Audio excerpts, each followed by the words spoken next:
He is a local resident, not in Clinton, but in Hunterdon County, and asked to come in and do a presentation. So, obviously we are open to all opportunities and having conversations with everyone, but no votes will be taken tonight. This is merely Mr. Patel coming in to talk about his idea and what he sees as a future for cannabis. So with that. Yeah, it's basically a marijuana cannabis dispensary. I know we opted out, and I think that was the right decision to make at the time, because basically, if you didn't know the rules, and you basically had to opt in for 5 years without seeing what they were. So it was, you'd almost be an idiot to opt in, right? So it makes sense that we did that, and obviously you want to know that it's done the right way, and I think that that's super important. And I think that the presentation I'm going to show you is going to basically explain how I think we should implement it and how we can do it responsibly. The name of the dispensary is NJ Nugs. I want everything. It should be Jersey. All this should be supporting the local community, local economy, and so I don't know. Is it not working? So it's my wife and I. We are the co-founders of the business. Just to tell you a little bit about myself, I was born in Edison. When I was 3 years old, we moved to the Midwest. I grew up in Indiana. My parents are in medicine. My dad's an anesthesiologist. He's a pain management specialist. My mom's a pharmacist. My wife is a pediatrician, and my brother is an ER doctor. So I'm sort of the black sheep of the family. I got into business. I nerded out a little bit in college. I had 4 degrees and 5 majors in 4 years. I got a BS in computer science. Chen, he is my special advisor. He's one of my best friends from high school. He lived in New York. We kind of reconnected after college in New York. He moved to Oregon in 2008 to get involved in medical marijuana. He's been involved in all different aspects of the business: grow, distribution, manufacturing, retail. I hope it makes sense. So, the idea is to make a craft cannabis dispensary, a micro brew type of dispensary. So it's not going to be, there's all these multi-state operators who come in and they just kind of take over and produce. It's like a Walmart for marijuana. That's not what we want. We want it to be a micro business, and so New Jersey has its own micro business requirements, and basically it has to be locally owned. They have to be current New Jersey residents. You have to have 2,500 square feet or less. There's certain criteria, less than 10 employees. So that is what I plan to, pursue a micro business license. Abandoned bank. So many like this one, they've been abandoned for over 5 years. It's very expensive to get rid of the vault. Could cost up to $400,000 just to get rid of the vault. These locations are very specific, so it's very hard to convert them. I know Juniper Hill, they converted one. I think the vault is like a dining room, but no one I don't know. I've never seen if you have a larger group. Product and store cash in between, going to a bank and depositing the cash. So you can use that and then also the bank will have heightened security, right? It's going to have bulletproof glass. You're going to have high visibility. You have cameras. You have panic buttons. You have all sorts of security that's part of the bank already, so you can kind of reuse those things. I'm the kind of person that I don't like. The reason is, well, one, it's a great location on the intersection of 78, 31, US 22. Far from the closest dispensary, Phillipsburg, 17 miles away. The closest school or church is 3,468 feet.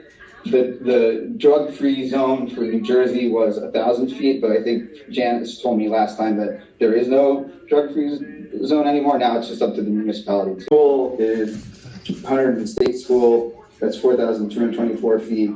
And then next slide is the closest church, which is the Southridge Community Church. I think there's Crossroads Christian Academy there. I think my wife did her preschool there. So that may be considered a school as well, but still 3,000 feet there.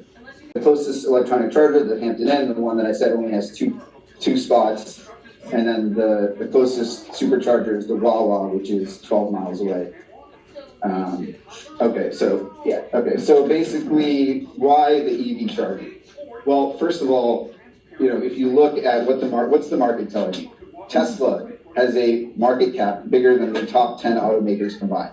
To stimulate the local economy, we plan to give priority to social impact, unemployed individuals, including those who are displaced by the shutdown of these banks, in hiring our new employees, and to stimulate the local economy and benefit those who've been negatively impacted by cannabis or lost their job because of COVID.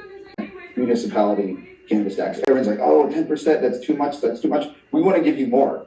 We want to give you another one because we think that 0 to 2 that's going to the municipality is too low. So we want to give an extra 1.5% back to the local community. And in addition to the 8% state tax and the 2% municipality tax. So that extra 1.5%, we plan. So the bank already has a pretty good framework to start with, right? I mean, it's a bank handling tens of thousands of dollars, right? So it's already a pretty secure location. We plan to upgrade it, upgrade the cameras, both indoor and outdoor. You're going to have, so New Jersey requires you to have 30 days of video surveillance recorded, but Oregon has a 90-day policy. Now, I spoke with my friend Phil, there's got to be a reason. Why do they told you about there's 3 pneumatic tube canisters at the location. So each canister is 12 inches by 4 inches in diameter. It can roughly store about 5 ounces. The most a customer could purchase at one time is 1 ounce. So a delivery person could pick up a minimum of 5 deliveries at once. Banks typically transact thousands of dollars. It's welcome. So look, even though the state has decided to open this up for recreational or adult use, almost everyone who uses cannabis uses it for some sort of medical ailment, whether it's anxiety, insomnia, stress, chronic pain, whatever it is. Pretty much everyone who's using it is using it for some sort of medical ailment, and so we plan to have that focus in our dispensary. So basically, it's interesting. There's 2 parking lots, so they're kind of separated. The main entrance is here, so we would use this parking lot as for the electronic vehicle charging, and then the one that's closer to the main entrance, this one would be used for customers.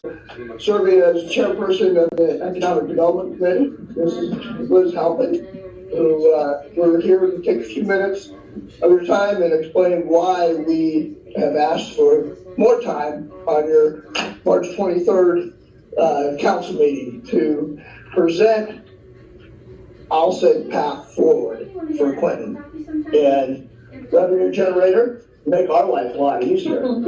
Had a lot of ideas about what would increase economic development and be sustainable for the town of Clinton, but none of us are certified experts in the field, so we applied for a grant from the Highlands to have a firm who does this kind of work in other towns do a comprehensive economic development study for the town of Clinton. They have presented us with their findings, and their findings have confirmed many, if not all, of the things that we have discussed as a committee for the town of Clinton. So we're very happy with findings to the council and to our town and community. And then the Economic Development Committee will share some of the recommendations that we think we can move forward most quickly and most effectively to help the town grow its economic development. So we're going to be presenting you with the study, which includes an existing conditions report and the recommendations that the firm is making for our town, so that you can review it before the March 23rd meeting, so that you'll be ready to comment and share questions and concerns.